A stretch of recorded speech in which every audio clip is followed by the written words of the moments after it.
You are listening to KLRN Radio, where liberty and reason still reign.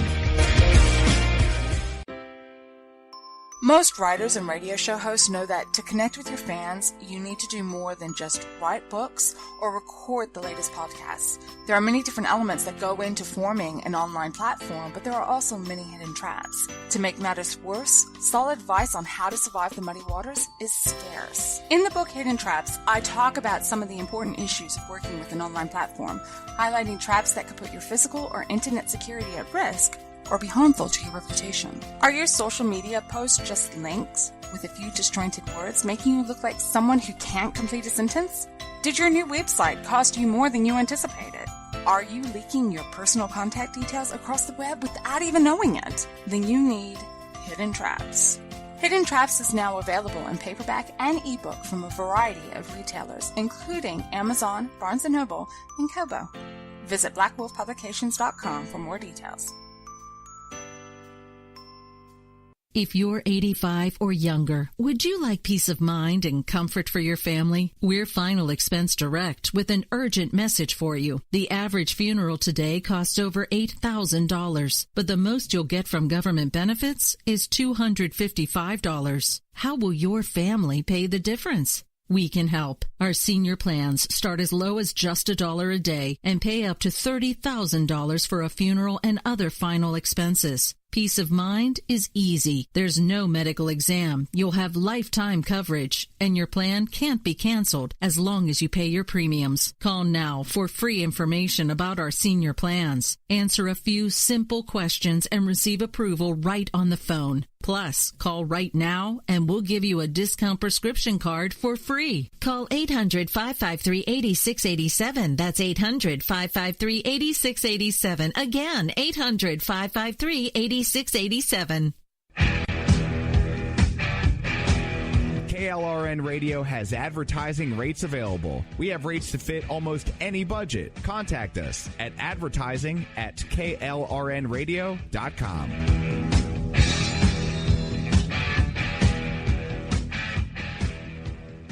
Everyone loves liberty. Our rights come from God, not the government. So why are you letting other people tell you what's best for your health care? Exercise your freedom with Liberty Health Share. Liberty Health Share is a community of people who voluntarily share one another's medical costs. Liberty Health Share is founded on the idea that most people truly want to help one another. Healthcare sharing allows members to do just that as a true community that supports one another in times of need. Liberty believes people should make decisions for themselves and their families. Members are able to take back the freedom to make their own decisions about their health care. Freedom from guilt or doubt about how your money is used. You have the freedom to direct your health care, not to be dictated to by bureaucrats. Stop letting others tell you what to do and join a community of like-minded people. Exercise your freedom. Join Liberty Health Share and take back the control of your health care while helping those around you. Call Liberty at 855-58-LIBERTY. Again, that's 855-58-LIBERTY for more information, or you can check them out at libertyhealthshare.org. Again, that's libertyhealthshare.org.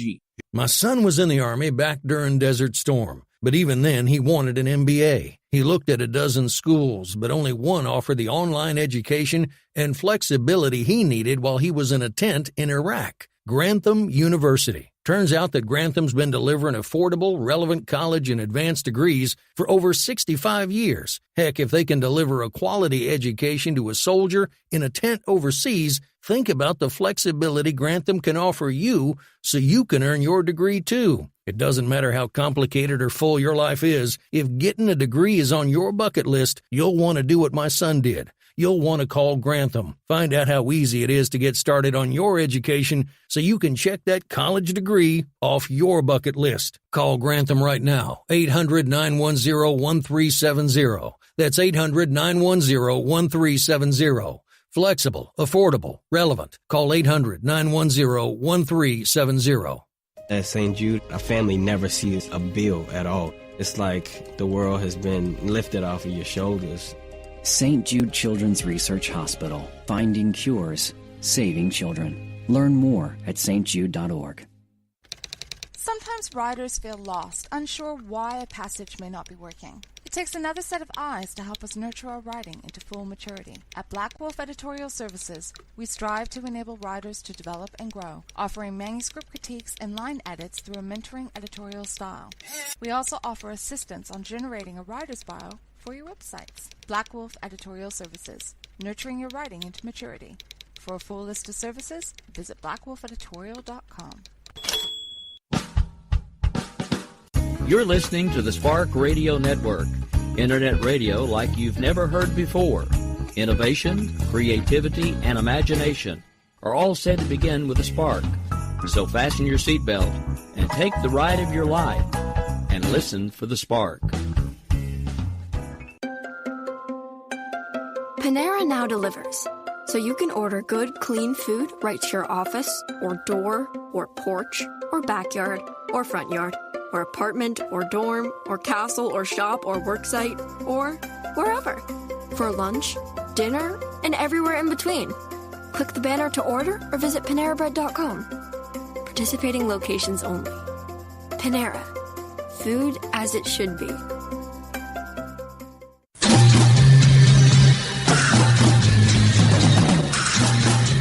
From the East Coast to the West Coast and around the world on the internet, we're coming to you live from the CCRS studios. This is the Conservative Commandos radio show with your host, Rick Trader. The Conservative Commandos radio show, where the newsmakers go to be heard. Businessman there, drink my wine. This is Congressman Alan West, and you're listening to the Conservative Commando radio show.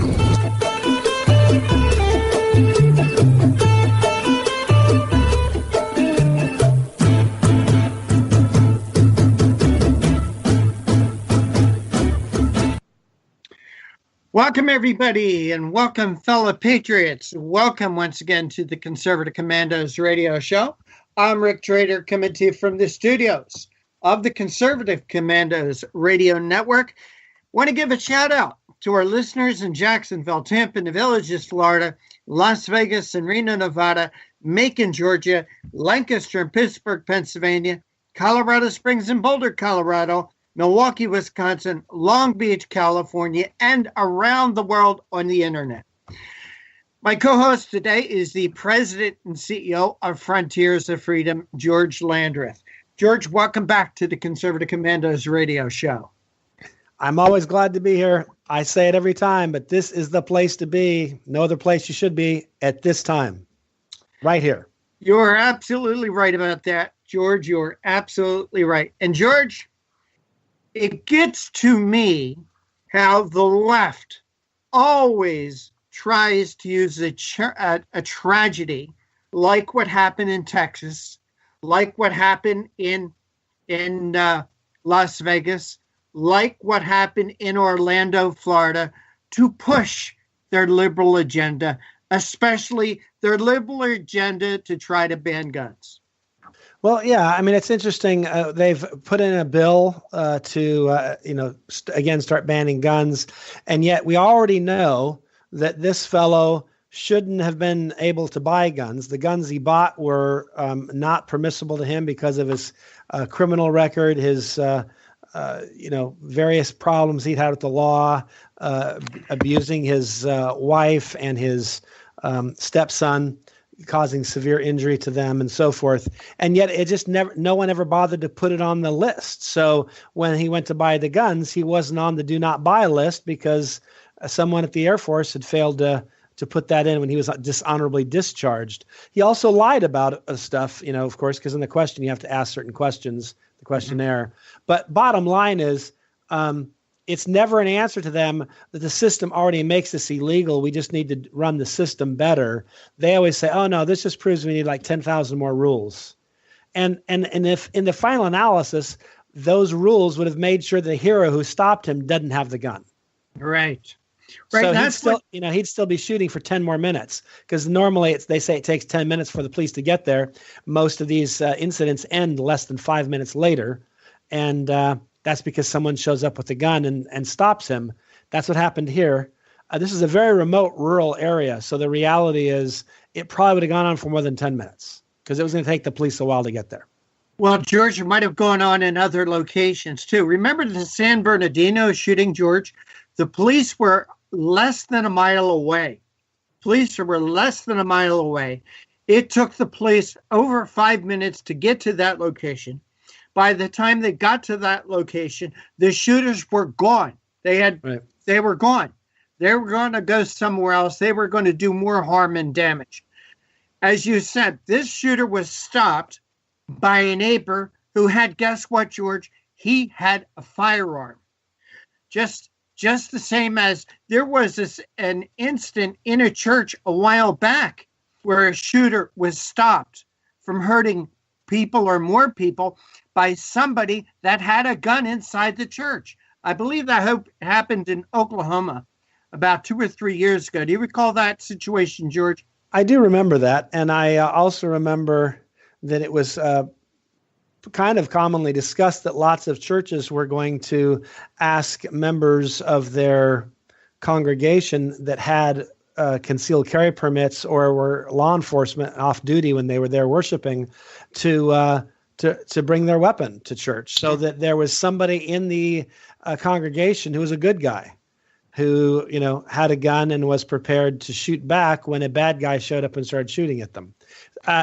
It seems to me that's kind of obvious. That's what we'd like. I mean, in the best of all worlds, of course, nobody would come in the first place and start shooting at you. That's the ideal world. I got that. Well, but George, that's not real. That is not real, and that's the mindset of these liberals.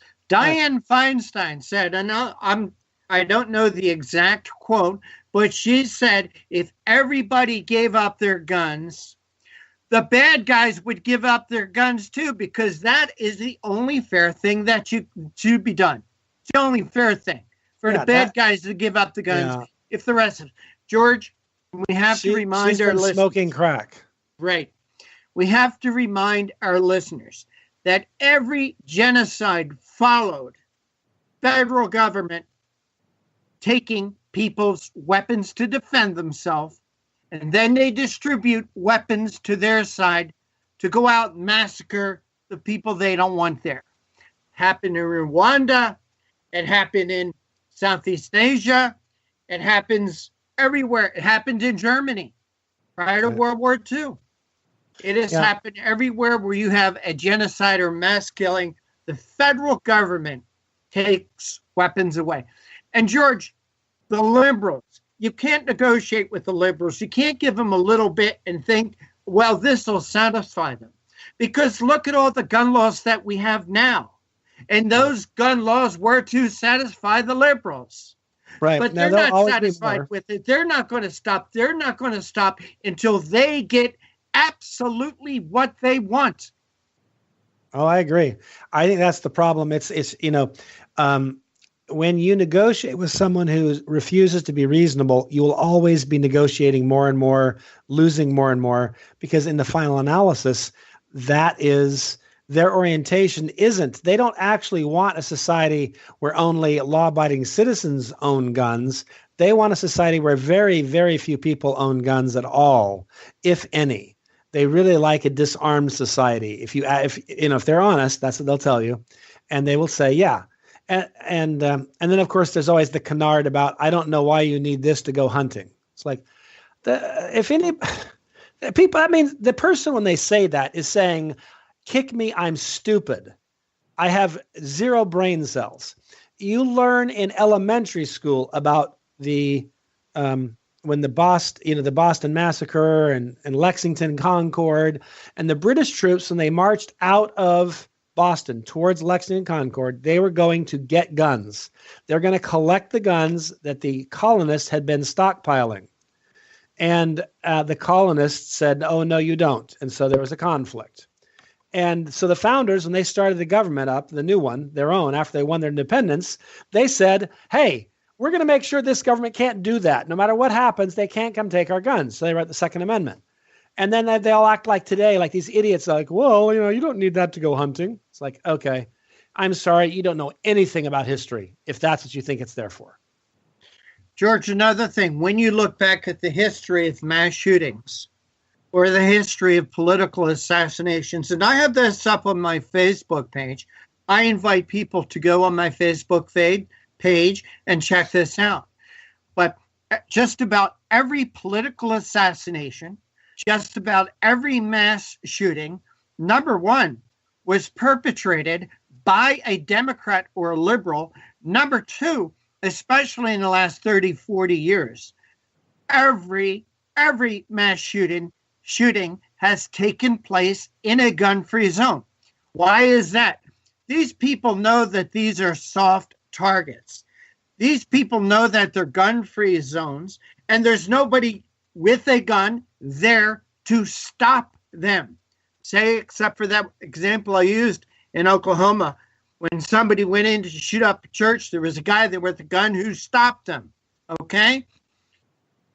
George, we are becoming, unfortunately, a more and more violent society. Look what's taken place in Chicago. Chicago has some of the strictest gun control laws in the nation. In the nation, George. But just about every day, I will go on a computer, and I'm not talking about fake news or a fake news clickbait site. I'm talking about what some people would think of as credible news sources of all the shootings and all the murders that are taking place in Chicago. Same thing with Detroit, same thing with Philadelphia, New York, Los Angeles. Some of the places with the strictest gun control measures have these violent crimes.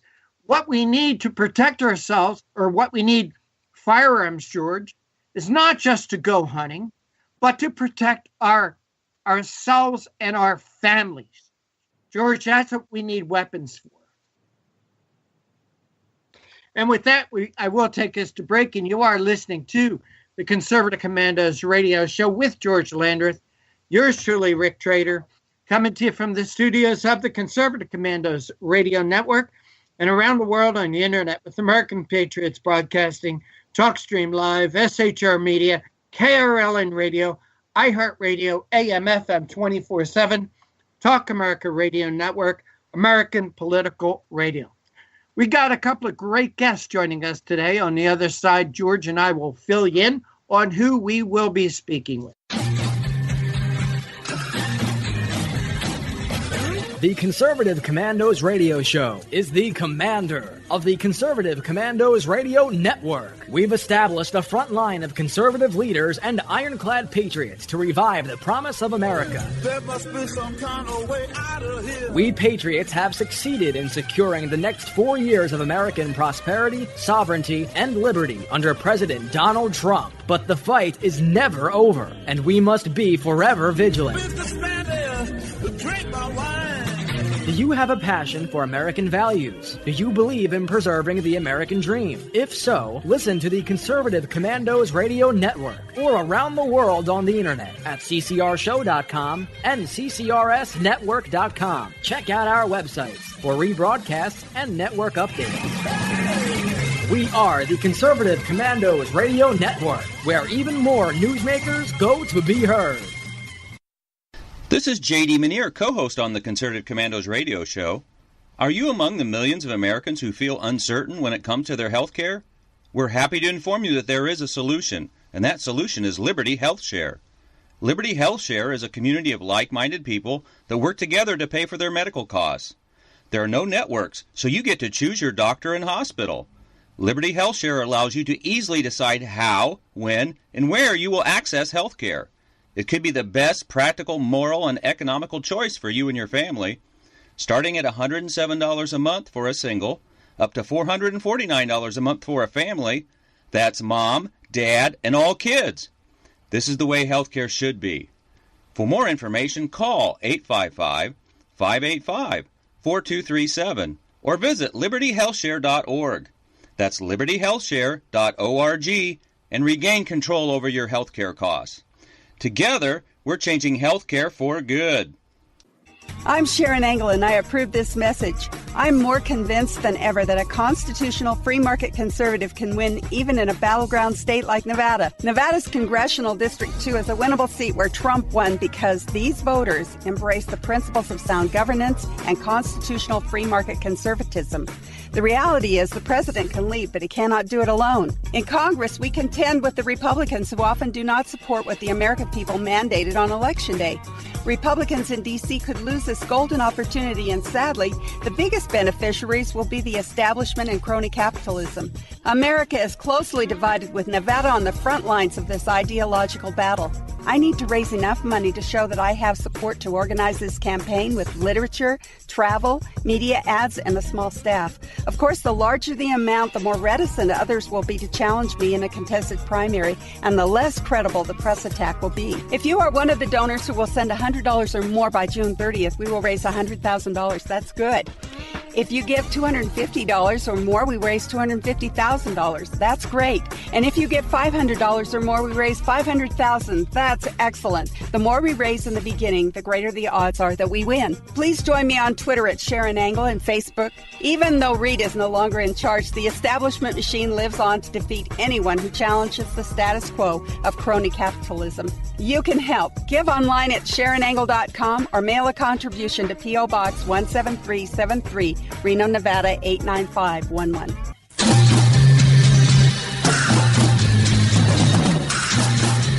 From the East Coast to the West Coast and around the world on the internet, we're coming to you live from the CCRS studios. This is the Conservative Commandos radio show with your host, Rick Schrader. The Conservative Commandos radio show, where the newsmakers go to be heard. Businessman there, drink my wine. This is Congressman Alan West, and you're listening to the Conservative Commando radio show.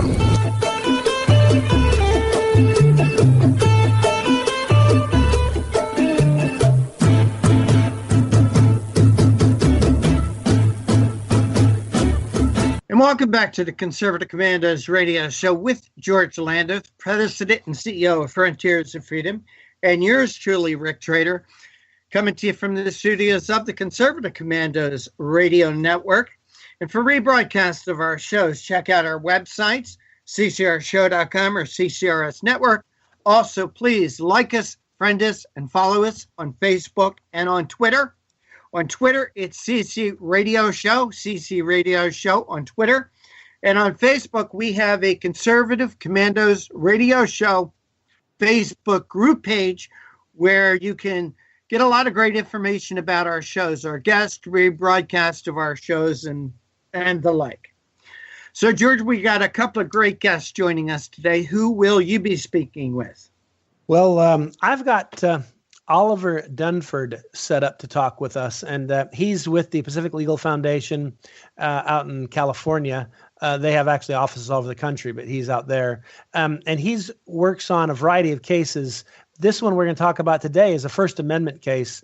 We're all familiar with the fact that, we can't go in with music playing and big campaign signs when we go to vote. But the question is can they tell you what logo you can have on your T-shirt, or can they object to a baseball cap because they think it has a slogan on it, that kind of thing, and can they send you away based on that, even though you're being quiet and so forth? It's First Amendment free speech case, and I think it'll be an interesting conversation because I know that, Rick, you and I are both very, very strong supporters of free speech.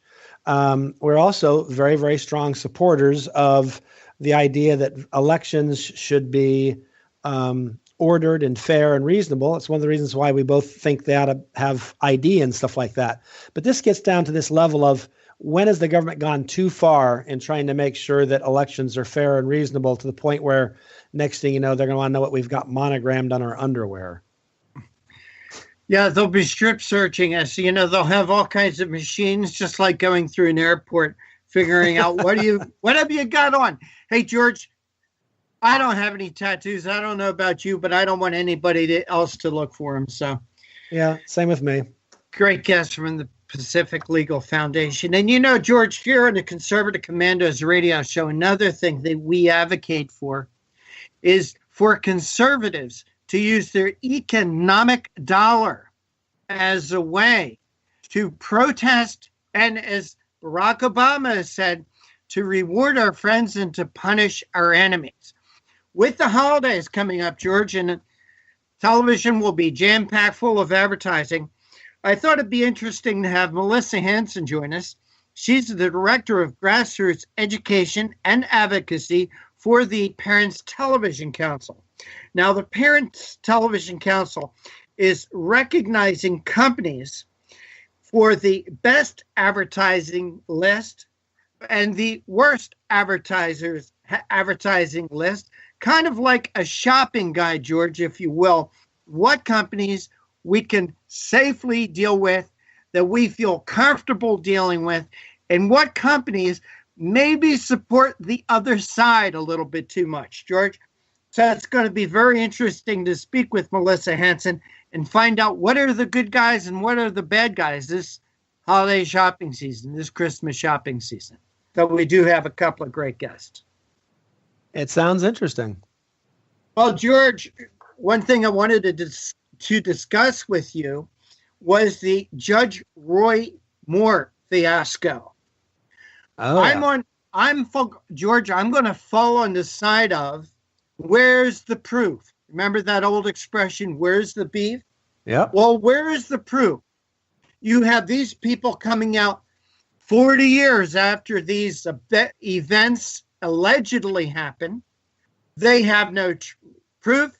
It's just his word against her word. We do know that these accusers are leftists. We do know that they do support and work for Democrat candidates. And George, it's getting to be too easy for every time the right runs a conservative candidate for the left to jump up and down and to find someone to come forward 30, 40, 50 years after the fact by saying, oh, I was sexually harassed by this person. Or you should hear what this person said 30 years ago on a bus when they didn't know they were being recorded. And I believe, George, that's what's happening here with Roy Moore. Well, the left are seeing him as a huge threat, and they are pulling out all stops, legal and illegal, to stop him. Yeah, I mean, I think one of the problems that exists here is everyone can agree that if the charges are true, they're very serious, and the guy shouldn't be holding public offices of trust.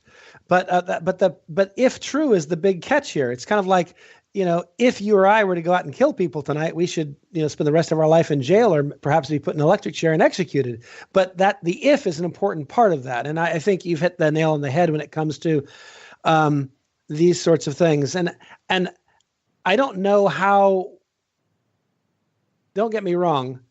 Like I said, we actually don't know what happened. We don't know that he's guilty. We don't know that he's not guilty. We have no idea.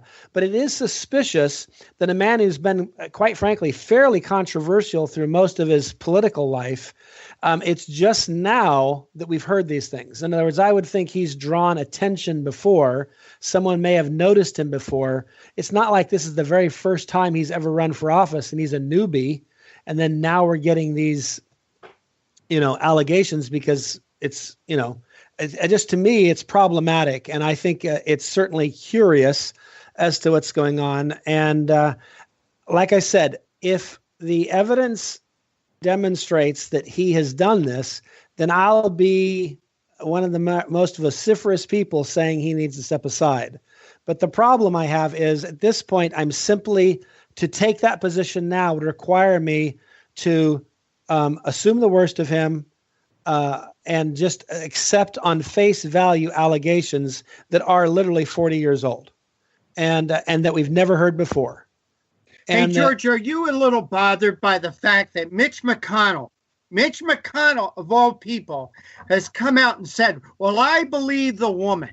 I think that he should step aside. Where's the proof, Mitch? Where's the proof? Yeah, that's the problem is, I mean, these are people we don't know at all. I mean, I don't even know Roy Moore, and I don't know the accusers. So I have to be at least fair and say, you got to show me some proof. I mean, if I had there are people who know Roy Moore very well who've said this is a lie. He didn't do this stuff because I've known him my whole life, and this isn't what he is. But I haven't known him my whole life. So but because I haven't, I have to say you're going to have to show me some proof. You just can't make up allegations and throw them at me and have me assume they're true. And, someone could say, oh, so you're saying they're lying. I'm not saying they're lying. I don't know. I'm not going to convict them of lying either. There's just simply got to be some evidence here besides what someone says. And, George, there's no evidence. There's no proof that he even dated this woman. He says he doesn't even remember her. But is there a law? Is it against the law for someone to ask somebody else out on a date? Yeah, I don't think so. I don't think so either. And with that, George, we need to take a break. And you are listening to the Conservative Commandos radio show with George Landers, President and CEO of Frontiers of Freedom, and yours truly, Rick Trader, coming to you from the studios of the Conservative Commandos radio network and around the world on the internet with American Patriots Broadcasting, TalkStream Live, SHR Media, KRLN Radio, iHeartRadio, AM/FM 24/7, Talk America Radio Network, and American Political Radio. On the other side, we'll be speaking with Oliver Danforth from the Pacific Legal Foundation.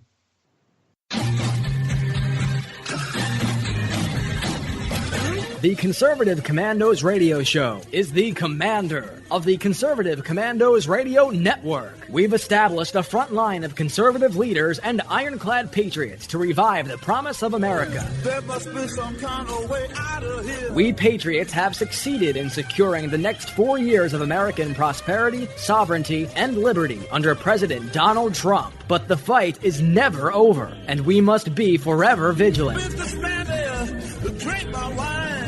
Do you have a passion for American values? Do you believe in preserving the American dream? If so, listen to the Conservative Commandos Radio Network or around the world on the internet at ccrshow.com and ccrsnetwork.com. Check out our websites for rebroadcasts and network updates. We are the Conservative Commandos Radio Network, where even more newsmakers go to be heard. This is J.D. Manier, co-host on the Conservative Commandos radio show.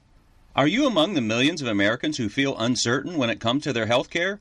We're happy to inform you that there is a solution, and that solution is Liberty Health Share. Liberty Health Share is a community of like-minded people that work together to pay for their medical costs. There are no networks, so you get to choose your doctor and hospital. Liberty Health Share allows you to easily decide how, when, and where you will access health care. It could be the best practical, moral, and economical choice for you and your family, starting at $107 a month for a single, up to $449 a month for a family. That's mom, dad, and all kids. This is the way healthcare should be. For more information, call 855-585-4237 or visit libertyhealthshare.org. That's libertyhealthshare.org and regain control over your healthcare costs. Together, we're changing healthcare for good. I'm Sharon Angle, and I approve this message. I'm more convinced than ever that a constitutional free market conservative can win even in a battleground state like Nevada. Nevada's Congressional District 2 is a winnable seat where Trump won because these voters embrace the principles of sound governance and constitutional free market conservatism. The reality is the president can lead, but he cannot do it alone. In Congress, we contend with the Republicans who often do not support what the American people mandated on Election Day. Republicans in D.C. could lose this golden opportunity, and sadly, the biggest beneficiaries will be the establishment and crony capitalism.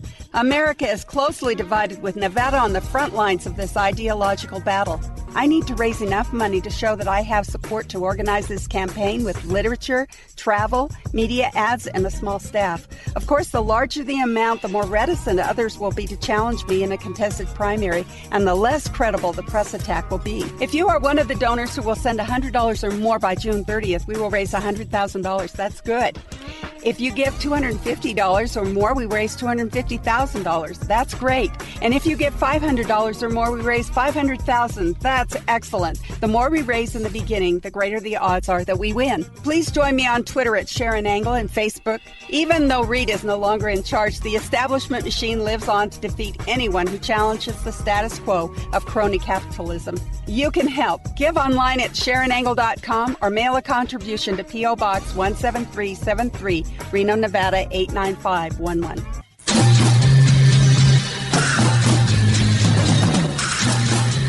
From the East Coast to the West Coast, and around the world on the Internet. We're coming to you live from the CCRS studios. This is the Conservative Commandos radio show with your host, Rick Schrader. The Conservative Commandos radio show, where the newsmakers go to be heard.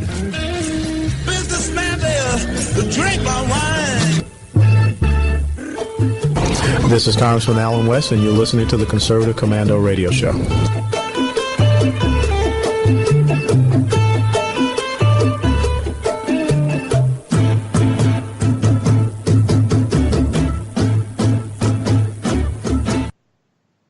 Well, it falls to me to introduce our next guest, Oliver Dunford.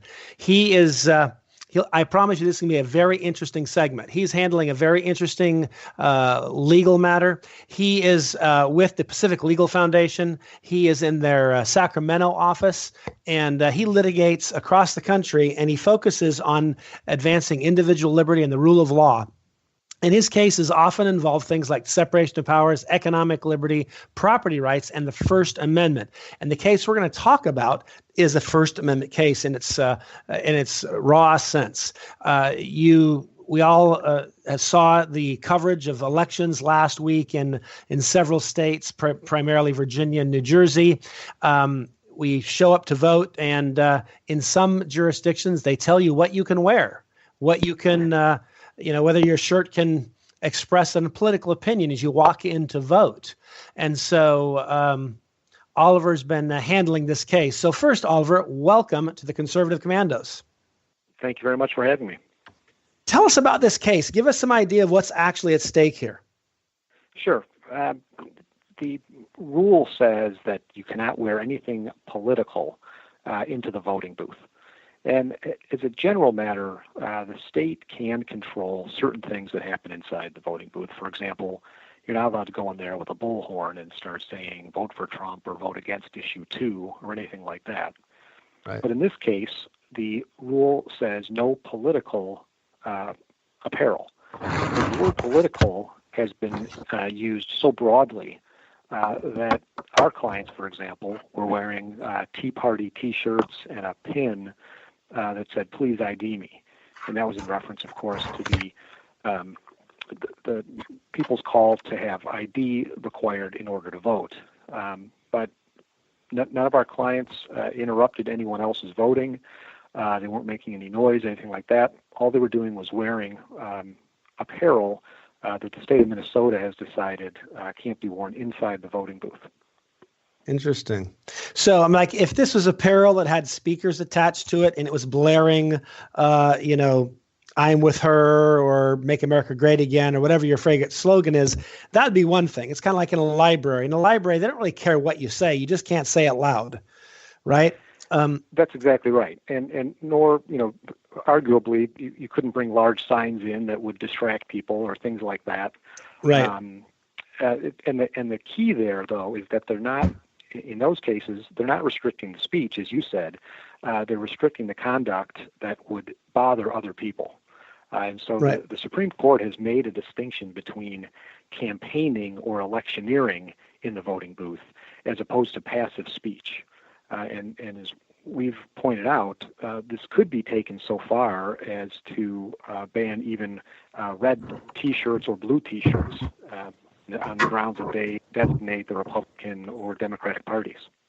Right. That's interesting. So basically, it's pretty obvious, and we're not trying to argue, and neither are you, neither is the Pacific Legal Foundation, trying to argue that when I walk into a voting booth, I should be able to electioneer and campaign and so forth. But if I'm wearing a baseball cap that's red and says MAGA on it, which some would say stands for Make America Great Again, they would say, I'm sorry, Mr. Landreth, you can't vote with that on. You'll need to leave that, go back out, leave that in the car and come back. That's right. Everyone who's voted knows when you go into the building to vote, there's a certain line that people can't cross, and they can hand you leaflets outside. But once you get inside, none of that type of conduct is allowed. But you're right. You could wear someone wearing a hat or, again, a T-shirt In this case, one of our clients, Andy Seelick, was actually prevented from voting for a few hours. Now, it turned out that the election judge who prevented him didn't act correctly. The rule was supposed to allow anyone who was wearing something improper, as they see it, was still allowed to vote, but they were supposed to have their information written down for potential prosecution. Merely a misdemeanor, but nonetheless, the idea was that you could be prosecuted for wearing a T-shirt or an emblem or a pin of some kind that supposedly had a political message. Wow. Now, I mean, I understand why you can't electioneer in a poll inside the polling place, but it seems to me that passive, like a hat or a T-shirt with a slogan on it, or maybe I have a lapel pin that shows two little baby feet on my lapel pin, suggesting that I'm pro-life. That strikes me as, if they can regulate that, that's pretty micromanaging. I mean, I guess my question would be, if I go in with a coat on, do they want me to take my coat off so they can, like strip search me and make sure that my underwear doesn't have a logo on it?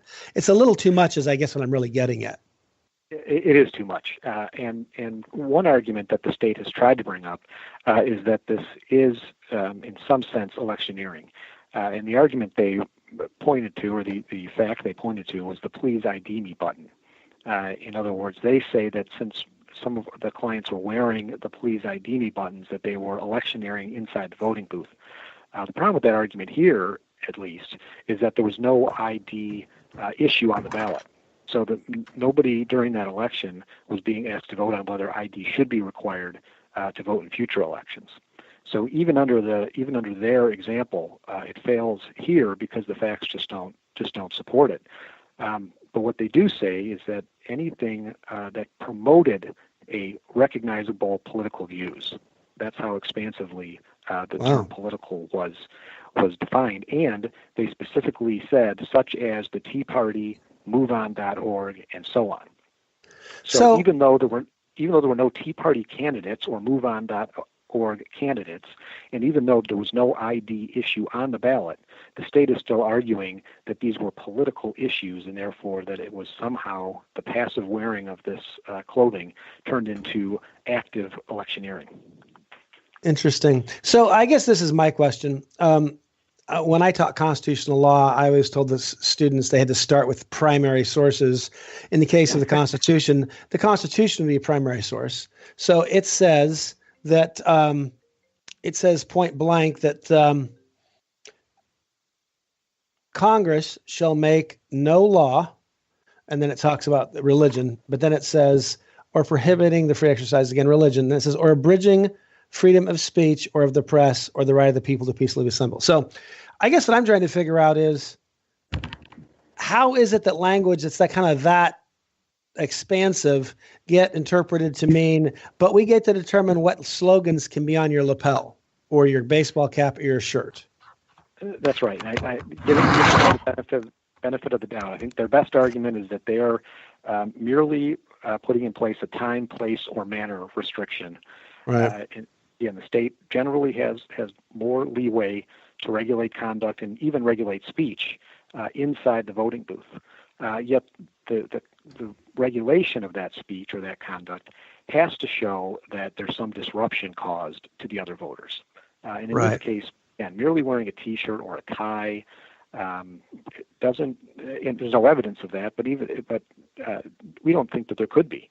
And we also think that this would apply much more broadly than just the Tea Party or MoveOn.org. Anyone who wears a Sierra Club or an NAACP T-shirt or just goes too far. Anything like that. Yeah. Fair enough. Well, we got to take a quick break, but we're going to continue this conversation, Oliver, because there's lots more to talk about, and this is very interesting that government goes this far. I just want to remind our listeners, we're coming to you on the Conservative Commandos Radio Network, and of course, around the world on Al Gore's amazing internet with American Patriots Broadcasting, TalkStream Live, SHR Media, K98 Talk, iHeartRadio, and AMFM 24/7. Don't go away. We will be right back.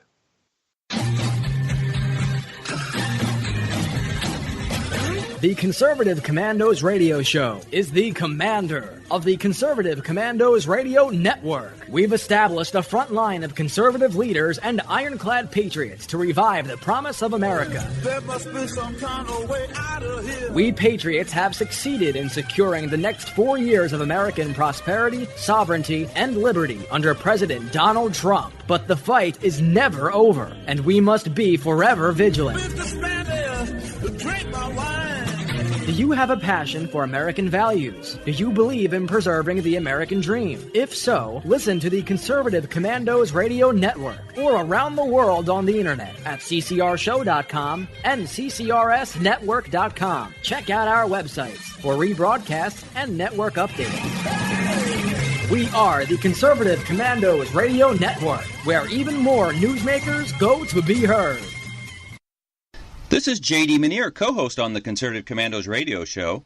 Are you among the millions of Americans who feel uncertain when it comes to their health care? We're happy to inform you that there is a solution, and that solution is Liberty Health Share. Liberty Health Share is a community of like-minded people that work together to pay for their medical costs. There are no networks, so you get to choose your doctor and hospital.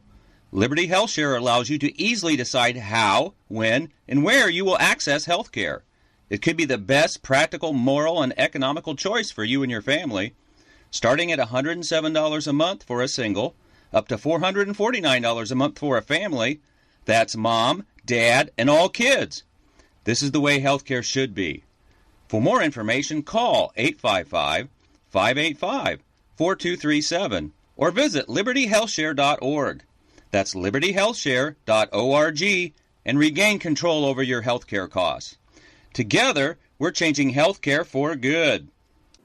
I'm Sharon Angle, and I approve this message. I'm more convinced than ever that a constitutional free market conservative can win even in a battleground state like Nevada. Nevada's Congressional District 2 is a winnable seat where Trump won because these voters embrace the principles of sound governance and constitutional free market conservatism. The reality is the president can lead, but he cannot do it alone. In Congress, we contend with the Republicans who often do not support what the American people mandated on Election Day. Republicans in D.C. could lose this golden opportunity, and sadly, the biggest beneficiaries will be the establishment and crony capitalism. America is closely divided, with Nevada on the front lines of this ideological battle. I need to raise enough money to show that I have support to organize this campaign with literature, travel, media ads, and a small staff. Of course, the larger the amount, the more reticent others will be to challenge me in a contested primary, and the less credible the press attack will be. If you are one of the donors who will send $100 or more by June 30th, we will raise $100,000. That's good. If you give $250 or more, we raise $250,000. That's great. And if you give $500 or more, we raise $500,000. That's excellent. The more we raise in the beginning, the greater the odds are that we win. Please join me on Twitter at Sharon Angle and Facebook. Even though Reed is no longer in charge, the establishment machine lives on to defeat anyone who challenges the status quo of crony capitalism. You can help. Give online at SharonAngle.com or mail a contribution to P.O. Box 17373, Reno, Nevada 89511.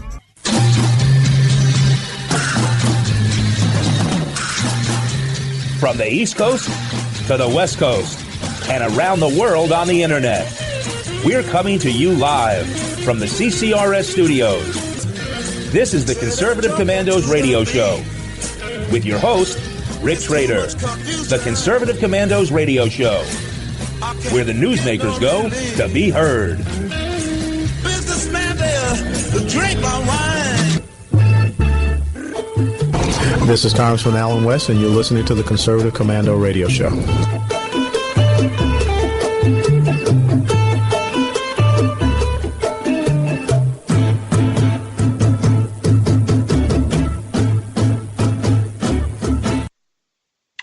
And welcome back to the Conservative Commandos radio show with George Landreth and yours truly, Rick Trader, coming to you from the studios of the Conservative Commandos radio network and simulcast on stations in Jacksonville, Tampa, the Villages, Florida, Las Vegas and Reno, Nevada, Macon, Georgia, Lancaster and Pittsburgh, Pennsylvania, Colorado Springs and Boulder, Colorado, Milwaukee, Wisconsin, Long Beach, California. Indeed, we are everywhere. We are everywhere. Our guest this segment is Oliver Dunford. He's with the Pacific Legal Foundation. Oliver, thanks for holding through that break. We appreciate your time. Yeah, thanks very much for having me. So, Oliver, I go to the polling booth. I have a shirt on, a hat on that someone may find objectionable, but who is there to decide? Who's there to determine if they're to stop me or to make me change my clothing or remove my hat or whatever? Who's there to make that determination? Well, it's a good question. The Secretary of State of Minnesota issued a kind of a set of rules or set of things to look at. And this was filtered down through the local counties, and eventually it gets down to election judges who are overseeing the voting in that day. So yeah, it just but depends. The election judges generally are not in the polling booths. The Secretary of State of Minnesota is not in the polling booth. Usually it's a poll watcher or poll worker. Are they trained to determine what is political speech? See, this is what I'm getting at. Who's going to be there to stop me from voting if I go in if I go in with a hat that has NRA on it, or if my T-shirt says "Say Merry Christmas" or it says Black Lives Matter or All Lives Matter? Who's there to determine if I can vote or not? And what training do they have to figure out what is permissible or not? See what I'm saying? This opens up a Pandora's box, as I say it. It certainly does. And to your question about training, I don't know how much training they get. But I do know in this case there was a memo sent out, and in this case it was from the Ramsey County head, and it went to election judges. And the memo says election judges have the authority to decide what is, quote, political. And they gave examples, which they said was not exhaustive, but anything that, including the name of a political party, Republican, Democrat, Libertarian, Green, any item including the name of a candidate at an election, any item in support of or opposition to a ballot question. So it's very broad. It would cover, again, just about anything, like you said, an NRA or the Brady campaign against gun violence.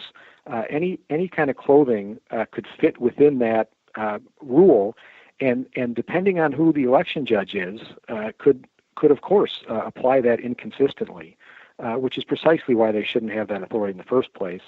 Again, when the clothing is not actively or otherwise infringing anyone's right to vote. Well, George, I see this as, like I mentioned to Oliver, I see this as opening a Pandora's box because, somebody could walk in, you could walk into your polling place and be stopped from voting by any local yokel who has a vendetta against you. If he knows that you're conservative, he might be liberal. Hey, he doesn't want your vote to count.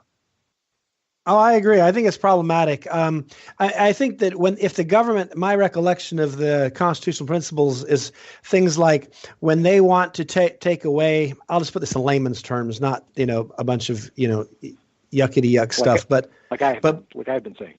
Right, exactly. But bottom line is when the government wants to regulate something that falls within a very important, basic, fundamental constitutional right, they have to give what's, a really compelling reason for it. It can't just be because, it has to be a really good reason, not just kind of a reason. And so what's the really good reason that they should be regulating what my T-shirt says, as if everybody in there is like focused on my T-shirt, even if it said vote Donald Trump, he's awesome, or vote for Hillary, she's the best. Who in there is going to be like confused or distracted because of a T-shirt? I understand why I can't come in with like signs and banners and bugles and so forth. And I think they do have a compelling interest that you can't run an election if you allow it to feel more like it's a campaign rally. But what I'm wearing is really none of their business. And I find this troubling. So Oliver, explain to me where they get off and how they think they have this compelling interest in regulating my clothing. Well, you said it basically. I don't find a compelling argument here, but they seem to believe that this will prevent disruption inside the building where people vote. So that I guess they're going with the since we can't have any disruption, we'll have a scorched earth policy and just allow nothing that could conceivably be considered political. Yeah. Wow. Now I noticed in your bio you quote from my favorite Federalist paper. And I think it's number 51, if I'm recalling correctly. It's Madison, and he says, in framing a government which is to be ministered by men over men, the great difficulty lies in this. You must first enable the government to control the governed. I'll stop here and add my little editorial. He's talking not about controlling our daily activities, but in other words, so we don't have anarchy in the street, so that we have a system of laws, so we have fairness and process. And that's what the government's job is. Okay, now I'll end in my editorial and then go into the next part. He says, and in the next place, you must oblige it to control itself. And there is always the problem. You look at North Korea, it's really good at controlling the populace, but it's awful at controlling itself. And so there's the rub. The former Soviet, the Soviet Union was very good at controlling the populace, but not at. And so Madison was proposing that if you want to have a society built in freedom, we can't have anarchy in the streets and people killing each other and the law of the jungle. So you do need a government strong enough to stop that from happening. But then you have to find a way to make sure that it doesn't go further than that and become this uncontrolled entity. And it would seem to me that that quote is pretty helpful in understanding what's going on here, that they're just going too far. I understand they do need to create, in an ordered democratic society, we have to have fair and free elections, and there have to be rules about those elections. I understand that. But this is like a crazy rule. And it seems to me this is one of those examples where someone like you has to step in, someone like the Pacific Legal Foundation has to step in and essentially oblige the government to control itself. Well, I think that's right. And this is an example, I think, where I think we can agree that the state has the best interests in mind. They at least in public, and I have no reason to doubt, the state is interested in providing an election process where people, as you say, can exercise the right to vote and not be burdened with it. The problem is, even with good intentions, the government can overstep its bounds. Right. Good intentions aren't a defense. That's right, and that goes to the second part of Madison's famous line, is that you control the government not only when it intends to do bad things, but because once you give it powers, it can use those powers in ways both that can infringe our liberties and the unintended consequences, of course, can be worse than the solution that they've proposed. Oh, often it is.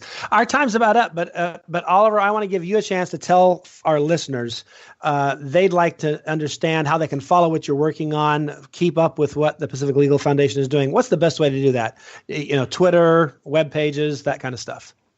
We do have a Twitter. It's at Pacific Legal. We also have our website is www.pacificlegal.org.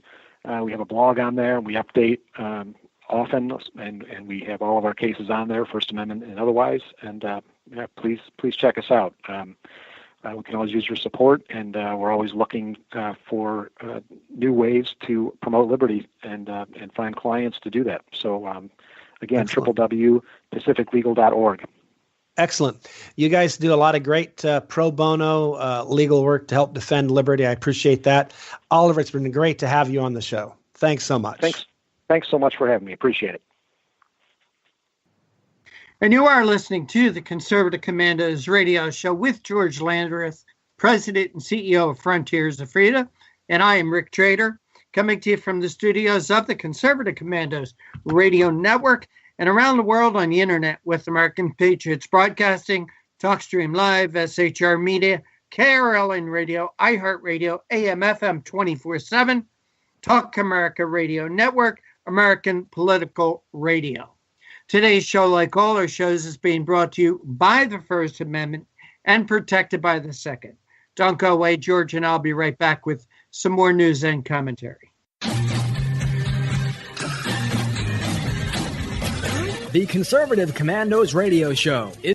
This is J.D. Manier, co-host on the Conservative Commandos Radio Show.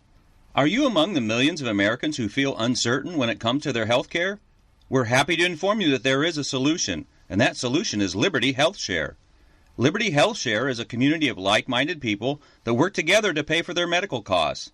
There are no networks, so you get to choose your doctor and hospital. Liberty Health Share allows you to easily decide how, when, and where you will access health care.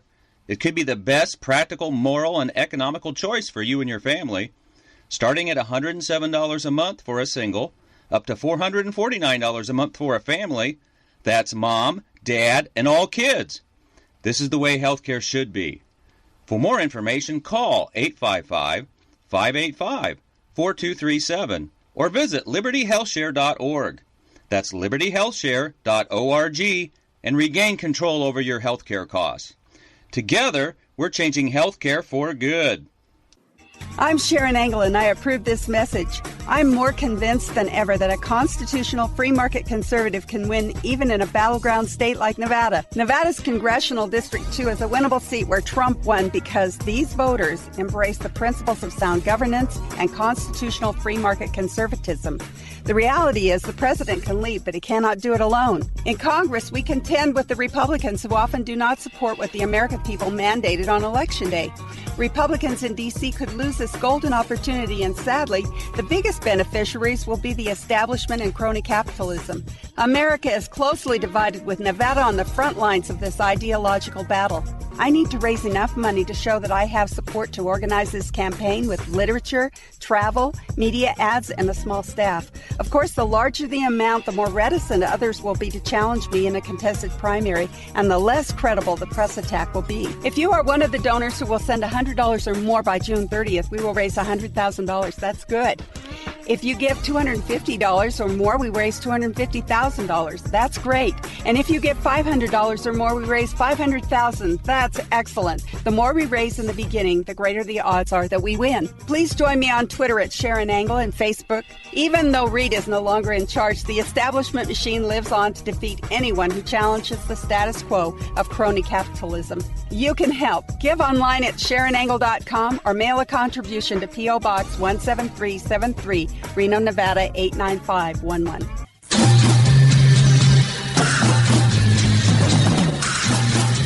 From the East Coast to the West Coast and around the world on the internet, we're coming to you live from the CCRS studios.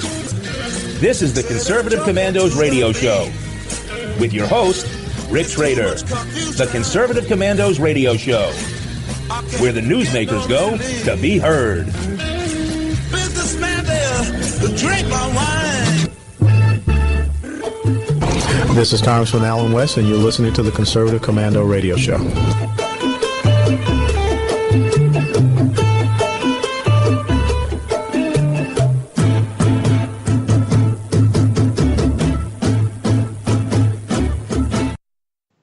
And welcome back to the Conservative Commandos Radio Show with George Landreth, CEO and President of Frontiers of Freedom, and yours truly, Rick Drader.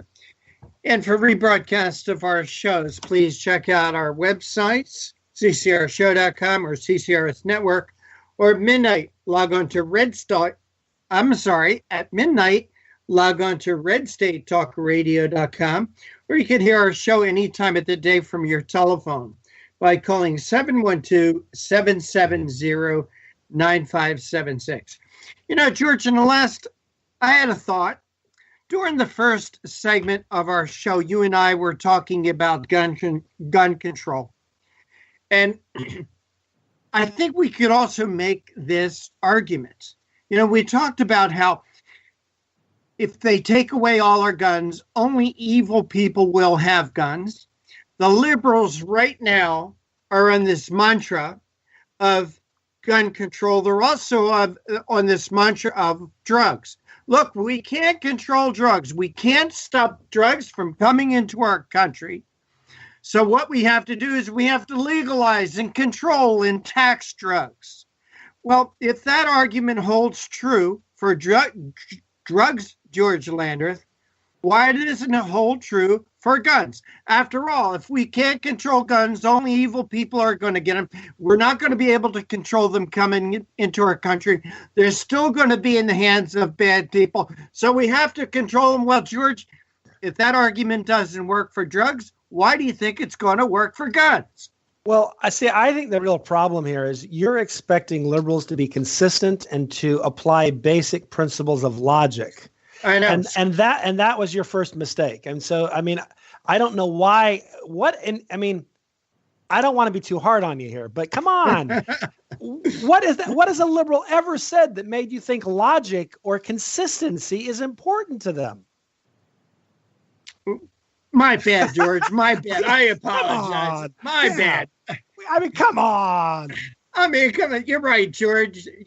Thank you. Thank you for taking me to the woodshed. I needed that, George. But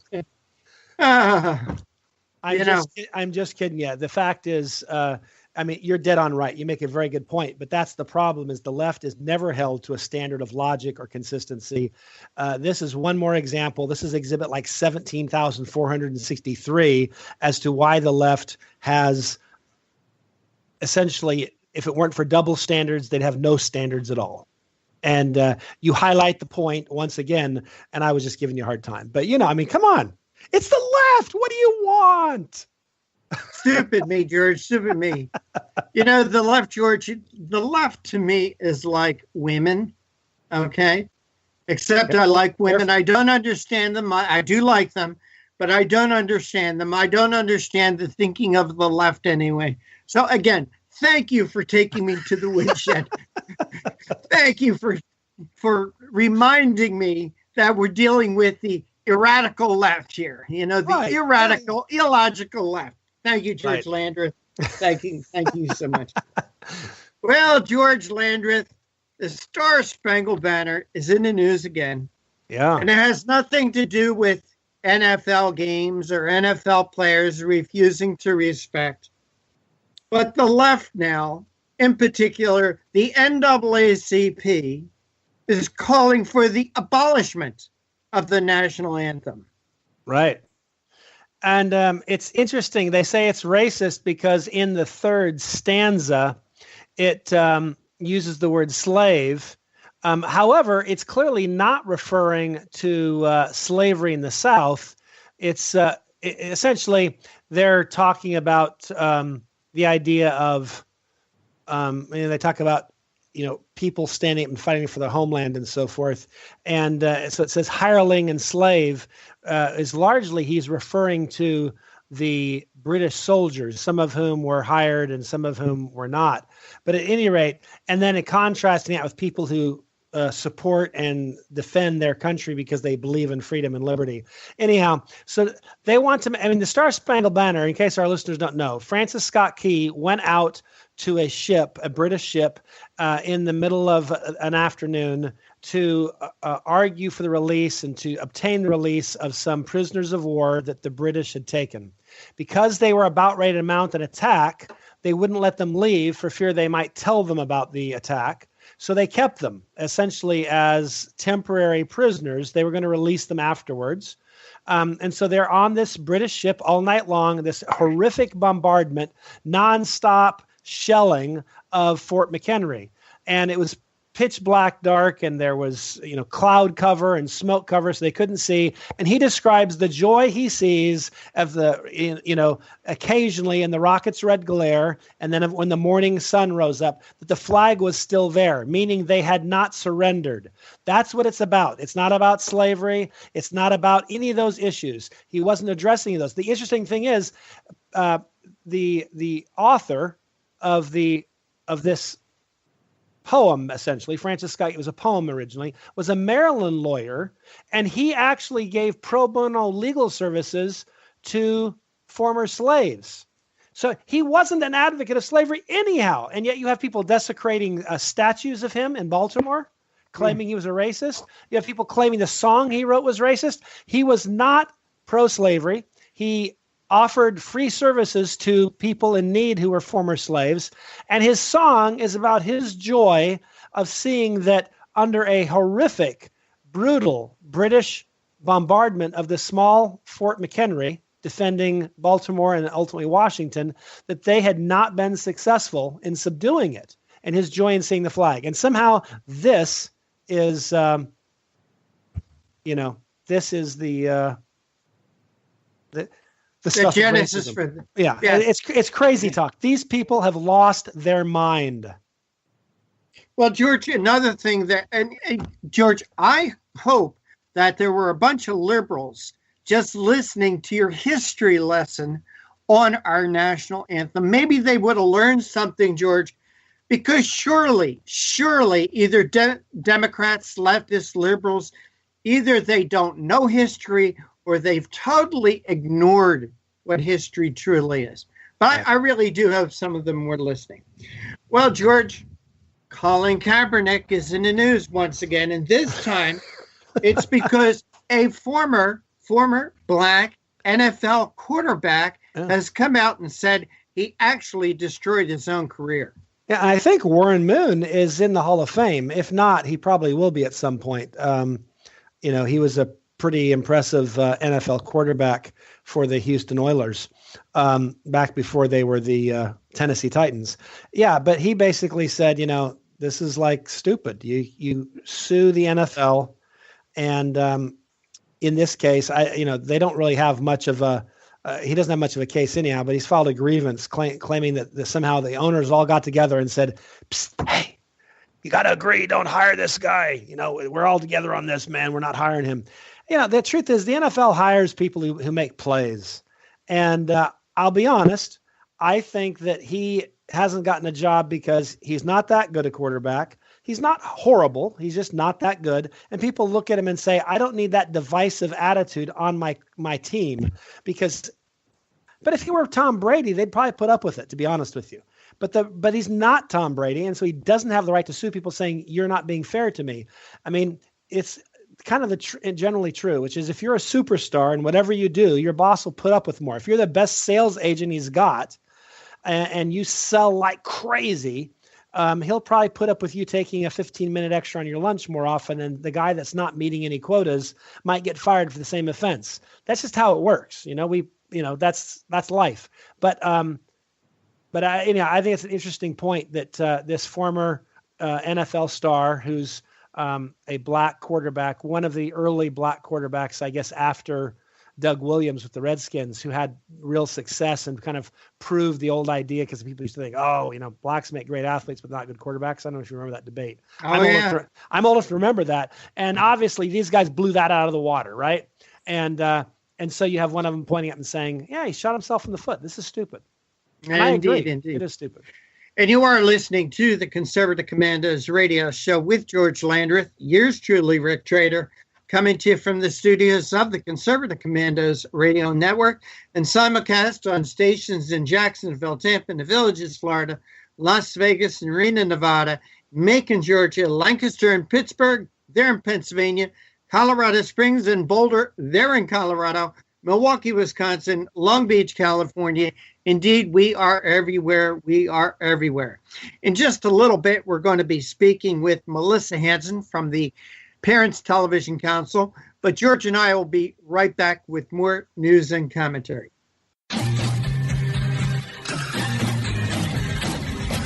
The Conservative Commandos radio show is the commander of the Conservative Commandos radio network. We've established a front line of conservative leaders and ironclad patriots to revive the promise of America. There must be some kind of way out of here. We patriots have succeeded in securing the next 4 years of American prosperity, sovereignty, and liberty under President Donald Trump. But the fight is never over, and we must be forever vigilant. Businessman there, drink my wine. Do you have a passion for American values? Do you believe in preserving the American dream? If so, listen to the Conservative Commandos Radio Network or around the world on the internet at ccrshow.com and ccrsnetwork.com. Check out our websites for rebroadcasts and network updates. We are the Conservative Commandos Radio Network, where even more newsmakers go to be heard. This is J.D. Manier, co-host on the Conservative Commandos radio show.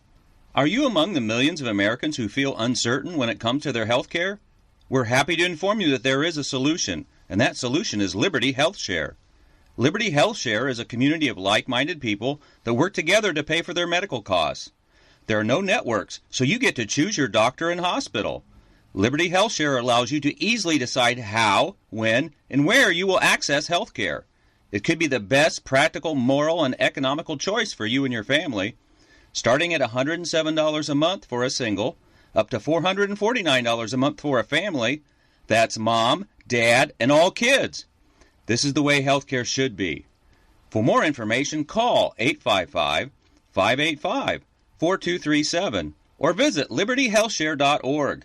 That's libertyhealthshare.org and regain control over your healthcare costs. Together, we're changing healthcare for good. I'm Sharon Angle, and I approve this message. I'm more convinced than ever that a constitutional free market conservative can win even in a battleground state like Nevada. Nevada's Congressional District 2 is a winnable seat where Trump won because these voters embrace the principles of sound governance and constitutional free market conservatism. The reality is the president can lead, but he cannot do it alone. In Congress, we contend with the Republicans who often do not support what the American people mandated on Election Day. Republicans in D.C. could lose this golden opportunity, and sadly, the biggest beneficiaries will be the establishment and crony capitalism. America is closely divided, with Nevada on the front lines of this ideological battle. I need to raise enough money to show that I have support to organize this campaign with literature, travel, media ads, and a small staff. Of course, the larger the amount, the more reticent others will be to challenge me in a contested primary, and the less credible the press attack will be. If you are one of the donors who will send $100 or more by June 30th, we will raise $100,000. That's good. If you give $250 or more, we raise $250,000. That's great. And if you give $500 or more, we raise $500,000. That's excellent. The more we raise in the beginning, the greater the odds are that we win. Please join me on Twitter at Sharon Angle and Facebook. Even though Reed is no longer in charge, the establishment machine lives on to defeat anyone who challenges the status quo of crony capitalism. You can help. Give online at SharonAngle.com or mail a contribution to P.O. Box 17373, Reno, Nevada 89511.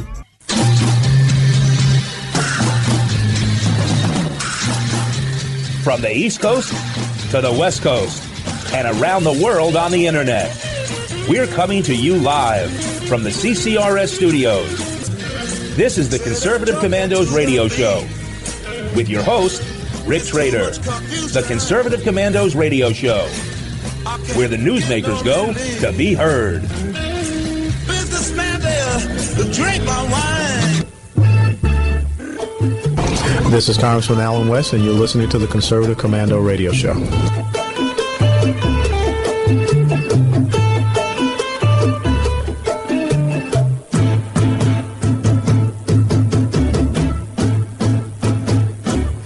And welcome back. Welcome back to the Conservative Commandos radio show with George Landreth and yours truly, Rick Trader. And for rebroadcast of our show, check out our website, ccrshow.com, CCRS Network. Also, please remember to like us, follow us, and friend us on Facebook and on Twitter.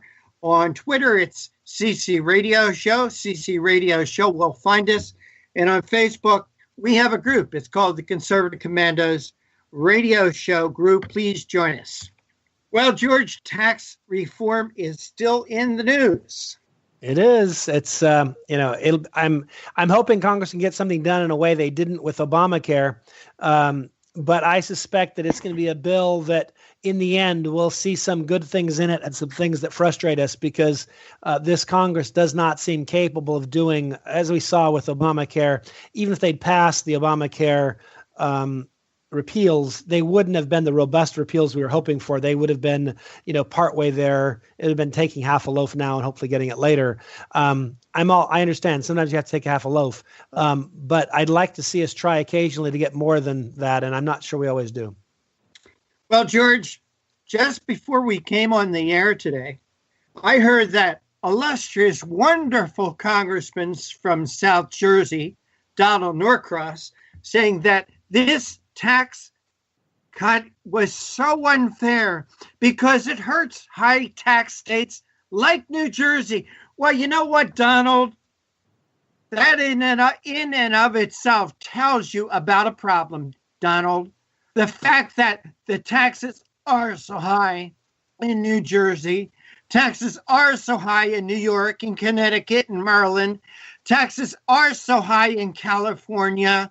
Maybe there's a reason for that, Donald Norcross.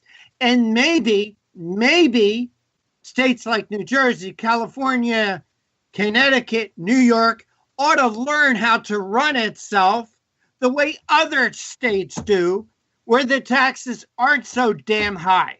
Yeah, no, so you George, make a good point. We're going to punish people in 44 states or so because the taxes in 6 liberal states are so damn high. Okay. Well, it's unfair. It's unfair that people in 44 states get their taxes cut because the taxes are so damn high in a handful of other states. Yeah, I mean, stupid, George. It is kind of dumb because basically what it puts a position is, I mean, like California has high tax, New York, the states you just mentioned, all have high. So they get to deduct the taxes they pay to their state on their federal income tax, which basically means the rest of the country helps pay their state taxes. And so yes. This is a clever way for liberal states to basically to pass off some of their tax burden on people that don't even live in their state. I think I mentioned to you that my wife recently got a new car, and it's a minivan. And I would talk to an economist who explained to me that close to $1,000 of that purchase price was actually paying California so that it could give money to Tesla because they have a program in place that, you know, that's all hidden. I didn't see it. I mean, there was no line item on the bill for the car for that. But the bottom line is these liberal states have gotten very good at imposing costs on people. I live 3,000 miles from California, and I'm helping to pay a California imposed regulation on electric cars, a favor towards electric cars. And it's just like, this is the crazy stuff they do. And so the Congress is saying, hey, we want to get the federal government out of the business of subsidizing high taxes. And I think that's good because in the long run, I think it will lead to lower taxes in these states because what will end up happening is people will be able to run for office in local government arguing for lower taxes. If they win, then all of a sudden these states will have lower taxes. But right now they get to mask those high taxes and mitigate them by making other people, other citizens all across the country help pay for them. Well, George, for years and years and years, these politicians like places, New Jersey, California, Connecticut, New York, Maryland, sure it's coming to Virginia real soon also, George, hate to tell you that, but they have says, oh, well, you can deduct your taxes on your income tax. Right. So they've run up their budgets. They've run up their budgets higher than what they can bring in. They expect the federal government is going to bail them out. They expect the federal government to bail out their taxpayers. And what I'm getting at, George, if let's say that North Carolina, if North Carolina can live within its budget, if North Carolina can do everything a state does and educate its children, why can't the stupid politicians in places like New Jersey and California learn a lesson from North Carolina or Florida or Texas? Well, this is, I think, you again are expecting liberals to behave rationally. There I go again. Yeah, to learn lessons from history, to understand that when you make your state a sanctuary state and you're willing to give out social benefits to people who aren't even citizens, that basically you're going to bust the bank. And again, I think if you were to hold that standard for like rational people who are even 12 years of age, that would be reasonable. But these are people with severe disabilities. They're liberals. They can't understand that stuff. And you're acting as if they're capable of understanding it. It's so unfair. I mean, I really think you got to, it's very insensitive of you to hold them to a standard they couldn't possibly meet. George, there I go again. There I go again, George, trying to use logic and reasoning. I'm so glad you're with me today, George. Yeah. I mean, to keep me on the straight and narrow. I mean, let's be honest. You've got like Governor Moonbeam. To expect him to be able to do simple math is simply not reasonable. It's not fair, and it shows a certain insensitivity. So you just got to take it easy on Governor Moonbeam. I stand corrected. Okay, I'm so glad we've solved this because I mean, come on, they're liberals. It's kind of like it's a much lower bar. They have diminished mental capacity. Just understand that. Well, George, continue our conversation on this tax cut. We could add the economy into it. Yep. George, 4% unemployment. The stock market has hit record highs over the past year that Donald Trump has been in office, like 50 times. I don't know. It's getting hard for me to count that high. I would really love, and this tax cut bill or this what may not be utopia, but I would like to give it a chance because I would like to see how it could possibly help our economy. Well, I totally agree with you. I think growth is an important component of what the tax cut has to be about. Obviously, as a conservative, we'd like to spend more of our own money and have government spend less of it for us. But to get the economy really growing again would do a lot to help our deficit. It's just a matter of simple math. If we want to tax our way into a balanced budget, then that basically means we all have to work for the government basically all the time. If you want to eat food, give that up. Bad habit. The government needs the money more than you need food. I'm being facetious, I hope you know. But bottom line is that's where but if we could grow the economy and then the government starts taking a smaller slice of a vastly expanding economy, they actually could balance the budget and we could grow our way out of this deficit. I also believe we have to get control of some of our spending as well. I'm not suggesting that's not part of it. But when you owe $20 trillion, you're not going to pay that off. I mean, $20 trillion is a lot of money. You could take all of your and my money and all of our listeners' money, and you wouldn't even have a dent in that. You could take all of Bill Gates' money, take all the billionaires that everyone knows about, all the NFL owners, et cetera. Take all their money, just confiscate it. You still don't pay off the national debt. So we've got to grow the economy if we want to pay off the national debt. And so I think a tax bill has to at least in part be judged by is it likely to grow the economy? And I think the Republicans have tried to make a bill that will enable the economy to grow rapidly and expand. George, I think we also need to go after entitlements. Oh, absolutely. Entitlements have to come under control. We need to go back and do something that wonderful President Bill Clinton said. Remember the era of big government is over. How we needed a work requirement to get food stamps and welfare. George, we have to go after that. Oh, absolutely. We have to get these entitlements under control. The entitlements are growing so rapidly that we are.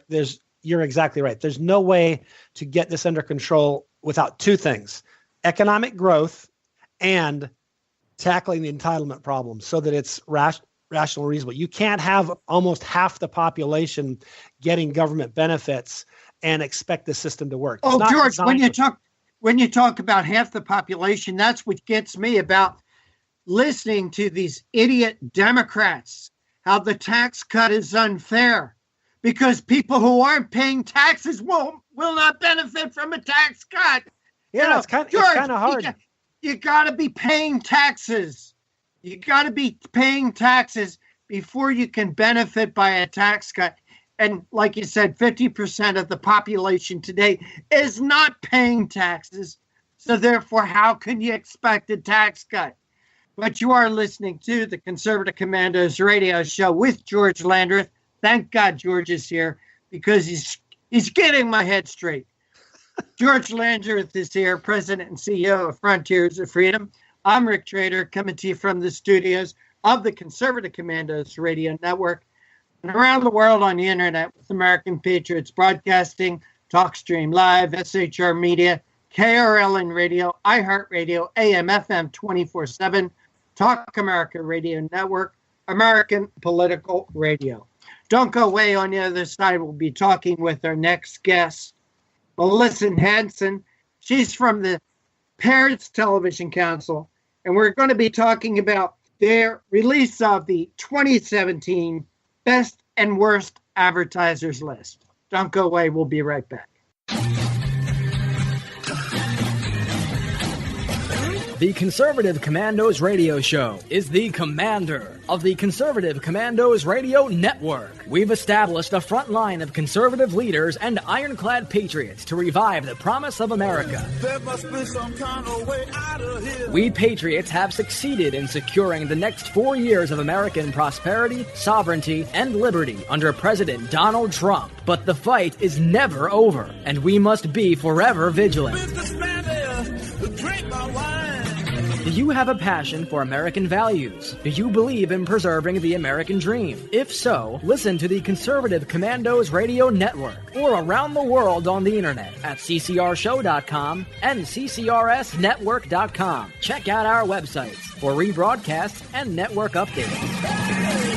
We are the Conservative Commandos Radio Network, where even more newsmakers go to be heard.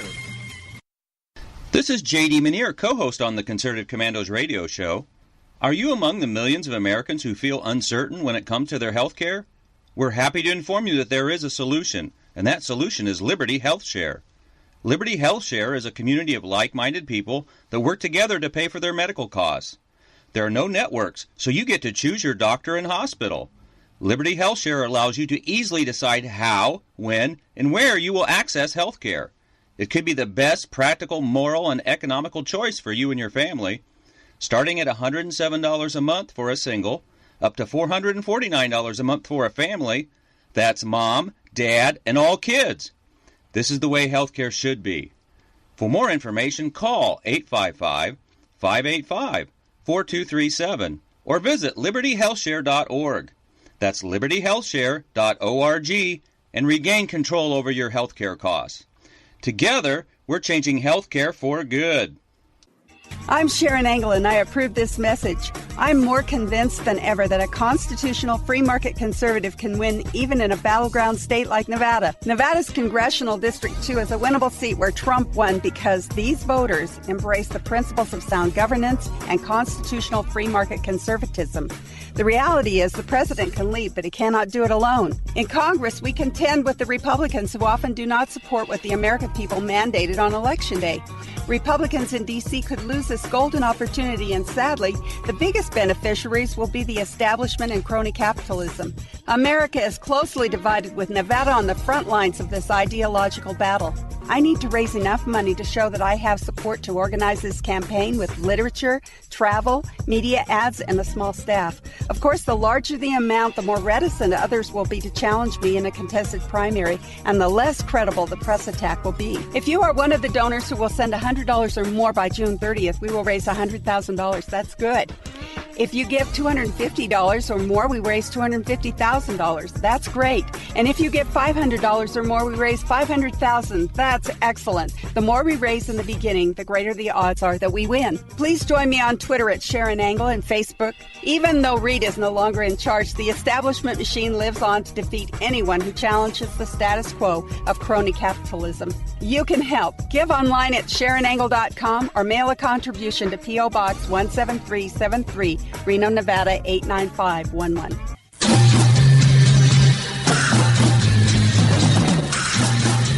From the East Coast to the West Coast and around the world on the internet, we're coming to you live from the CCRS studios. This is the Conservative Commandos radio show with your host, Rick Trader. The Conservative Commandos radio show, where the newsmakers go to be heard. Businessman there, drink my wine. This is Congressman Alan West, and you're listening to the Conservative Commando radio show.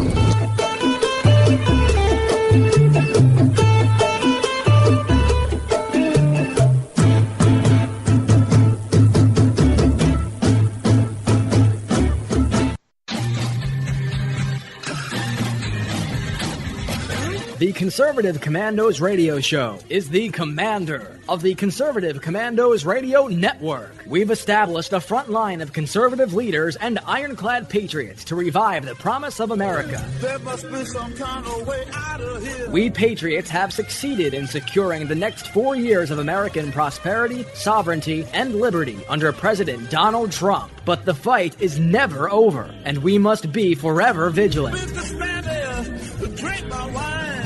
Do you have a passion for American values? Do you believe in preserving the American dream? If so, listen to the Conservative Commandos Radio Network or around the world on the internet at ccrshow.com and ccrsnetwork.com. Check out our websites for rebroadcasts and network updates. We are the Conservative Commandos Radio Network, where even more newsmakers go to be heard. This is J.D. Manier, co-host on the Conservative Commandos radio show. Are you among the millions of Americans who feel uncertain when it comes to their health care? We're happy to inform you that there is a solution, and that solution is Liberty Health Share. Liberty Health Share is a community of like-minded people that work together to pay for their medical costs. There are no networks, so you get to choose your doctor and hospital. Liberty Health Share allows you to easily decide how, when, and where you will access health care. It could be the best practical, moral, and economical choice for you and your family, starting at $107 a month for a single, up to $449 a month for a family. That's mom, dad, and all kids. This is the way healthcare should be. For more information, call 855-585-4237 or visit libertyhealthshare.org. That's libertyhealthshare.org and regain control over your healthcare costs. Together, we're changing healthcare for good. I'm Sharon Angle, and I approve this message. I'm more convinced than ever that a constitutional free market conservative can win even in a battleground state like Nevada. Nevada's Congressional District 2 is a winnable seat where Trump won because these voters embrace the principles of sound governance and constitutional free market conservatism. The reality is the president can lead, but he cannot do it alone. In Congress, we contend with the Republicans who often do not support what the American people mandated on Election Day. Republicans in D.C. could lose this golden opportunity, and sadly, the biggest beneficiaries will be the establishment and crony capitalism. America is closely divided, with Nevada on the front lines of this ideological battle. I need to raise enough money to show that I have support to organize this campaign with literature, travel, media ads, and a small staff. Of course, the larger the amount, the more reticent others will be to challenge me in a contested primary, and the less credible the press attack will be. If you are one of the donors who will send $100 or more by June 30th, we will raise $100,000. That's good. If you give $250 or more, we raise $250,000. That's great. And if you give $500 or more, we raise $500,000. That's excellent. The more we raise in the beginning, the greater the odds are that we win. Please join me on Twitter at Sharon Angle and Facebook.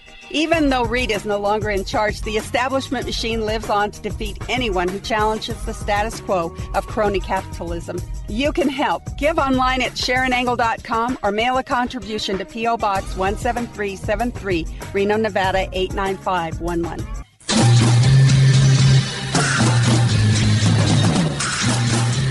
From the East Coast to the West Coast and around the world on the internet, we're coming to you live from the CCRS studios.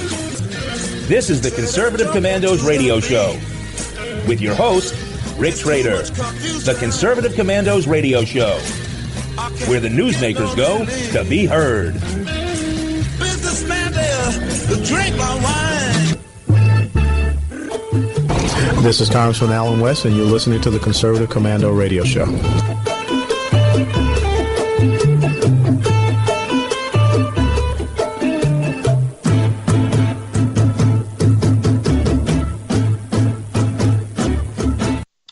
Welcome back. Welcome back to the Conservative Commandos radio show with George Landreth and yours truly, Rick Trader, coming to you from the studios of the Conservative Commandos radio network and simulcast on stations in Jacksonville, Tampa, in the Villages, Florida, Las Vegas and Reno, Nevada, Macon, Georgia, Lancaster and Pittsburgh, Pennsylvania, Colorado Springs and Boulder, Colorado, Milwaukee, Wisconsin, Long Beach, California. Indeed, we are everywhere. We are everywhere. And George, we have our next guest with us, and it is my honor to introduce to the Conservative Commandos radio show Melissa Henson. She's the Director of Grassroots Education and Advocacy for the Parents Television Council. Melissa directs a national network of PTC volunteers and trains local grassroots chapter leaders across the country. Melissa, welcome back to the Conservative Commandos radio show. Hi, thanks so much for having me on. Always love having you on, Melissa. I love the work that organizations like the Parents Television Council does. And we've asked you to join us today to talk about we're coming up on holiday season, Melissa, and the Christmas ads have started already on television, and the Parents Television Council has released its 2017 Best and Worst Advertisers list. And Melissa, I'm a big believer that we should follow the words of Barack Obama, that we should reward our friends and punish our enemies. And this goes for the way we spend our conservative dollars, too. And tell us, have there been any big changes in your list from last year to this year? Yeah, actually, we have seen some movement. What we have done here is we looked at some of the industries that are most impacted by holiday sales. Christmas sales, post-Thanksgiving sales, and so forth. And we tried to compare within the same industry which companies are trying to do the right thing and which companies really don't seem to care at all what kind of content they are making possible with their ad dollars. And there were some surprises. So, for example, Toyota in the past has been among the worst car advertisers, but this year they ranked on our best list. Likewise, McDonald's initially was consistently on our best list, and then they went through a period of several years where it seemed like they were trying to rebrand or trying to change their image, trying to go for a more upmarket, upscale, sort of Starbucks light type of image, and their advertising was sort of matching that new attitude that they were adopting in their stores. And we were starting to see McDonald's on a lot of really negative and nasty shows, but this year they are again appearing on our best list. So there has been some positive movement, and some stalwarts that are consistently on our best list are on the best list again this year, like Walmart and Procter & Gamble, who have been very consistent in trying to do the right thing when it comes to ad placements. Melissa, could it possibly be that these advertisers are seeing the splashback from things like the NFL boycott and saying, wow, these people do have an economic impact, and we have to be more cognizant of the types of shows that we sponsor? Papa John's, for one, he said that he's lost $75 million because of the NFL boycotts. Yeah, I mean, certainly there's been a lot of dialogue on a national scale about sponsorship dollars, and we've seen that playing out on a number of networks and in a number of industries.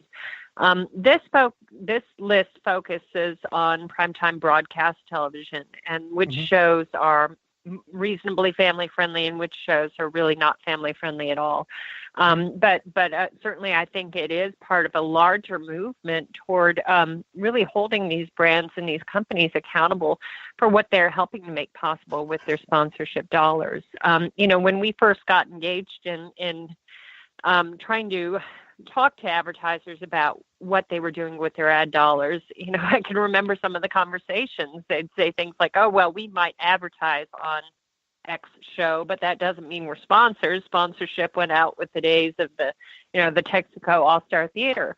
And we really tried to push back on that mindset and say, no, if you are specifically targeting this program because it reaches the demographic that you want to reach, then you are in fact sponsors, and your ad dollars are helping make this content possible. And I think there are some advertisers that have really resisted that idea, and some that have really taken that idea to heart. I mentioned Walmart and Procter & Gamble. I mean, they've really gone even a step farther and not just trying to put their ad dollars behind positive, wholesome, family-friendly programming, but also even going out and trying to encourage the development of more family-friendly programming for them to put their ad dollars behind. Melissa, I wanted to ask a quick question because I'm just curious if you have a sense of when you started this process out, have you seen that advertisers are a little more aware of what they're up to and what they're doing, and that consumers care about it, or are they somewhat oblivious and it's random? Yeah, I think there certainly has been a sea change in the way advertisers view their relationship to the program content that they sponsor. You know, when we first started out, when we would reach out to companies about the shows that they were advertising on, the pushback we would often get from them would be along the lines of, well, sure, we advertise on X program, but we're not sponsors. Sponsorship went out with the days of the Texaco Star Theaters. So they didn't see their brands as being so closely tied to the content that they were making possible with their ad dollars. And we really tried to change that mindset by saying to them, well, no, in fact, if you are specifically choosing this program because it reaches a demographic that you want to market to, then you are in some way responsible for the programming that you're making possible with your ad dollars. And so I think a lot of advertisers have changed their mindset, and I think a lot of them are trying to be very proactive in going out and supporting family-friendly programming. There are some companies like Walmart and Procter & Gamble that have actually put their money behind the development of family-friendly television projects. And yeah, there are still some companies that have their heads buried in the sand and want to deny any kind of responsibility for what they're funding with their ad dollars. But I think by and large, advertisers are starting to be more conscious of what they're paying for. That's interesting. I mean, I think you see that happening right now, even with the NFL protests. You have Papa John's explaining that they're having troubles. You've got other advertisers that I've read articles on that are threatening or have withdrawn from a lot of local car dealerships who are generally big supporters of the NFL, but they're not national. A dealership in a particular city, for example, may stop advertising, and if that keeps happening in localities, that makes a big difference. But so that I think it's encouraging that they understand that they're sponsoring something and not just like sending some money to a network in hopes that they'll run their ad occasionally, but that they're backing a particular type of programming, and they have to ask, is that the kind of programming they want to be supporting or not? Do you think that helps programming become more responsible? Is there any move in that? I know I've seen an increase, at least in my view, of what I would call family-friendly movies coming out, things that have a more almost religious tone to them, and instead of a typical movie either never mentioning religion or to the extent it does, it's almost hostile. Yeah, I think we have seen certainly on cable, for example, quite often the only difference between whether or not certain kinds of content makes it to air or not, it's not because of the network standards and practices. It's because of whether or not it's going to drive away advertisers. And so advertisers really can be the linchpin on which a lot of this turns, whether or not it makes it to air, whether or not you can put certain kinds of content into a show. A lot of that depends on whether or not it's likely to drive away advertisers. And on the flip side, there are companies that are trying to encourage certain kinds of content or promote certain kinds of content, and so they are able to redirect their advertising dollars to support and encourage more of the kind of content that they want to see on TV. Interesting. Now, have you seen evidence, for example, that a family-friendly show, one that promotes, kind of values that are family and faith-based friendly, that those kinds of shows are, if you will, attractive to advertisers? Like they say, actually, that's what we want. We're not just looking to. In other words, do they walk in and say, we just don't want to do anything offensive, Or do they actually go in and say, we'd actually like to do something positive? We'd like to see our dollars promoting really good programming, not just not funding bad programming. Do you see that happening? Yeah.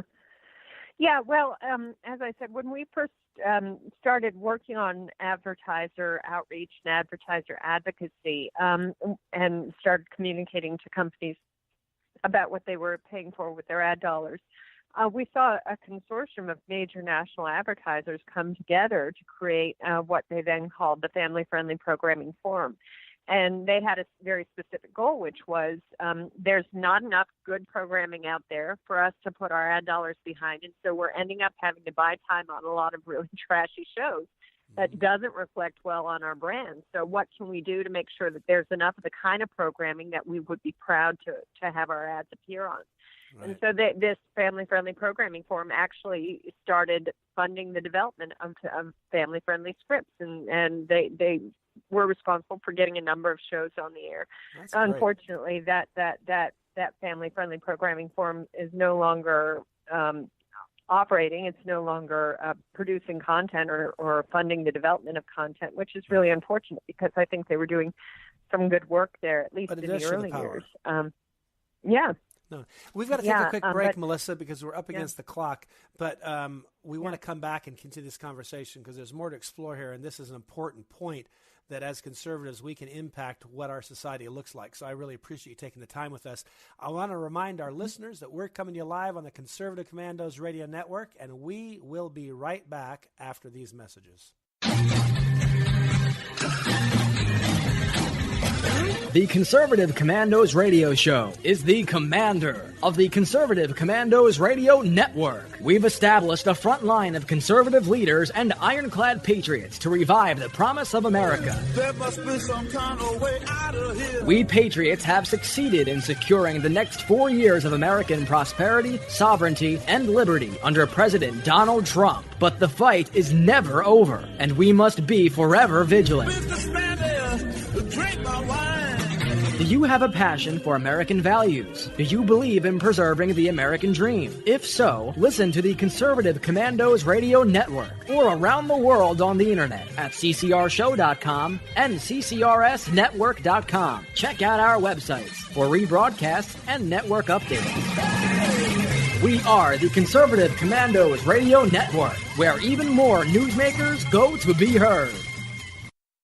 This is J.D. Manier, co-host on the Conservative Commandos radio show. Are you among the millions of Americans who feel uncertain when it comes to their health care? We're happy to inform you that there is a solution, and that solution is Liberty Health Share. Liberty Health Share is a community of like-minded people that work together to pay for their medical costs. There are no networks, so you get to choose your doctor and hospital. Liberty Health Share allows you to easily decide how, when, and where you will access health care. It could be the best practical, moral, and economical choice for you and your family, starting at $107 a month for a single, up to $449 a month for a family. That's mom, dad, and all kids. This is the way healthcare should be. For more information, call 855-585-4237 or visit libertyhealthshare.org. That's libertyhealthshare.org and regain control over your healthcare costs. Together, we're changing healthcare for good. I'm Sharon Angle, and I approve this message. I'm more convinced than ever that a constitutional free market conservative can win even in a battleground state like Nevada. Nevada's Congressional District 2 is a winnable seat where Trump won because these voters embrace the principles of sound governance and constitutional free market conservatism. The reality is the president can lead, but he cannot do it alone. In Congress, we contend with the Republicans who often do not support what the American people mandated on Election Day. Republicans in D.C. could lose this golden opportunity, and sadly, the biggest beneficiaries will be the establishment and crony capitalism. America is closely divided, with Nevada on the front lines of this ideological battle. I need to raise enough money to show that I have support to organize this campaign with literature, travel, media ads, and a small staff. Of course, the larger the amount, the more reticent others will be to challenge me in a contested primary, and the less credible the press attack will be. If you are one of the donors who will send $100 or more by June 30th, we will raise $100,000. That's good. If you give $250 or more, we raise $250,000. That's great. And if you give $500 or more, we raise $500,000. That's excellent. The more we raise in the beginning, the greater the odds are that we win. Please join me on Twitter at Sharon Angle and Facebook. Even though Reed is no longer in charge, the establishment machine lives on to defeat anyone who challenges the status quo of crony capitalism. You can help. Give online at SharonAngle.com or mail a contribution to P.O. Box 17373, Reno, Nevada 89511.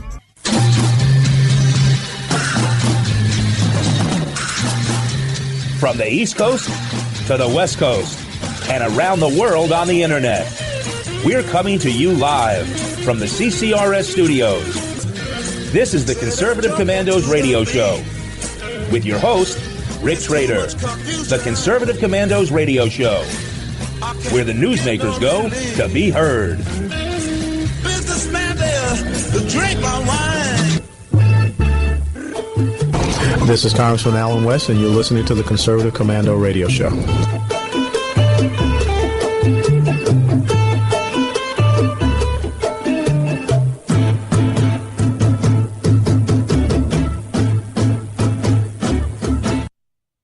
Welcome back to the Conservative Commandos. This is George Landreth.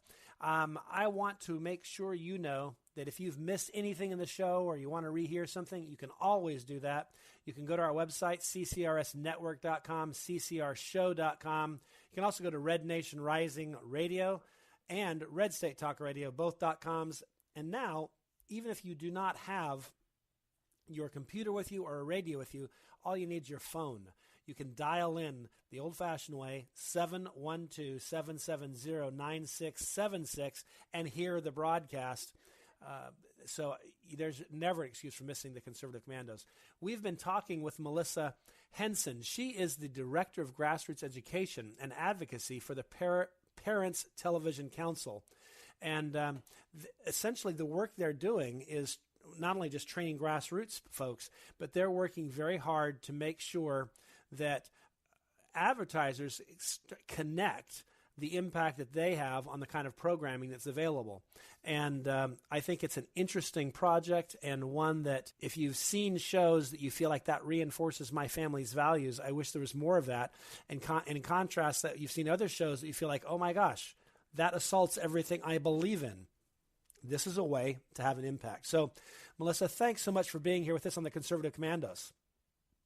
Yeah, thanks for having me. I think that this is an important question, but sometimes people get confused. And what I mean by this is the First Amendment is near and dear to, I think, every conservative's heart. The idea that we should all be allowed to express our views. If you go down through the First Amendment, it's everything from the freedom to worship and believe and practice our religion, freedom to express ourselves in writing, in speech, freedom to peaceably assemble, those kind of things. And so some people will sometimes get confused and think, oh, well, we shouldn't be stepping on their freedom of speech. And I guess what I want to make sure folks understand, and I'd like you to also highlight this as you discuss it, but the the First Amendment says Congress shall make no law abridging, and then it goes through those different rights, one of them being freedom of speech. So Congress cannot abridge your freedom of speech. And so you are not engaged in abridging anyone's freedom of speech, because you're not suggesting they can't speak, because in order to abridge freedom of speech, you'd actually have to be trying to lock them up for the show that you don't like, as opposed to all you're really doing is just saying, I would like the advertisers to understand that as consumers, we'd like you to be sponsoring better programming than this. In other words, you're engaging in free speech. The other side engages in free speech. You respond with more of your free speech, and then the public gets to decide which free speech they agree with more. And that's actually how it works. Yeah. And so the point I guess I'm making here is you guys are not censors. You guys are not running around arguing that government should shut people down or shut them up. You're simply saying that as conservatives, we would like for those who buy advertising to understand the impact they're having, and therefore you name advertisers that you think are responsible and ones you think are less responsible, and the consumers can decide what that means to them. But it's all about everyone exercising their free speech and their freedom of a right to assemble. Right. I don't think I could do a better job of expounding on that than you just did. But yeah, freedom of speech doesn't mean that we are also free from the consequences. Exactly. Of what if I say something stupid, the people in the room will go, yeah, that was kind of dumb. That doesn't mean the fact that they laugh at what I said because it was mind-bogglingly stupid that they've violated my free speech rights. Right. Right. And likewise with these shows, they are exercising their free speech, I suppose you could say, to put this content on the air, but that doesn't mean that they are free from any kind of economic leverage, that consumers who are opposed to that kind of content might want to exert in the marketplace. And we do see this as sort of a free market solution to a content problem. You get more of what advertisers are willing to underwrite, and you get less of what advertisers are unwilling to underwrite. And if you can leverage those economic forces to get advertisers to encourage and promote more family-friendly content, you will get more family-friendly content. Right. That makes sense. I mean, if you think about it, if you had a group of people that said, hey, I've got a great idea for a Mother's Day special. We'll run a Mother's Day special program. And basically the whole point of the show is that mothers are terrible, motherhood stinks, and the world would be a better place if we didn't have mothers. You can imagine that's not going to get a lot of support out there from advertisers because people would look at it and go, what are you talking about? Motherhood's like one of the greatest things on the planet. And so... But nobody's actually saying it's illegal to say motherhood stinks. If you want to say that, you can say it. The question is just whether or not advertisers want to put millions of dollars behind that idea and become associated with that idea. Or, you can pick anything else. It's just a function of society there's a price to be paid for certain things. If you walk around saying racist things, you're probably not going to be real popular. People, your neighbors will stop inviting you to their barbecues because people don't like that kind of garbage. That's not them violating your free speech. They're basically they have a right to freedom of association. And if they don't want to associate with racists, guess what? You're off their list. That's their freedom.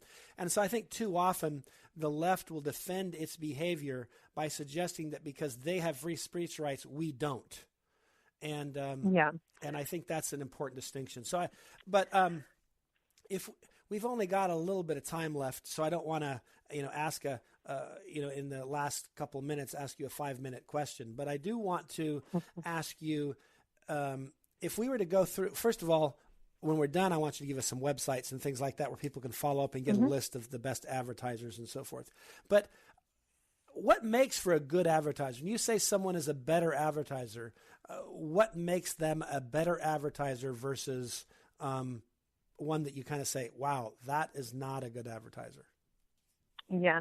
Well, what we tried to do is be as fair and objective as possible. So we first looked at the industry and looked at who are the main competitors in that industry that are doing a significant amount of television advertising. And then we just broke down the numbers.